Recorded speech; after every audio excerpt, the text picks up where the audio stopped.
ఎదురవుతారెందరో నీ పయనంలో, నిలిచేది ఎందరూ నీ అక్కరలో.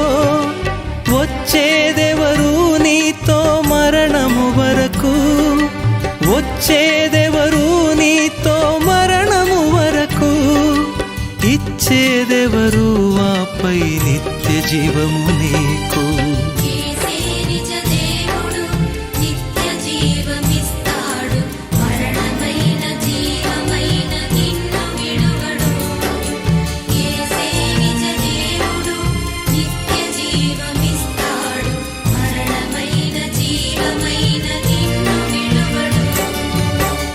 కొంతసేపు కనబడి అంతలోనే మాయమయ్యి, ఆవిరి వంటిదిరాయి జీవితం. లోకాన కాదేది శాశ్వతం.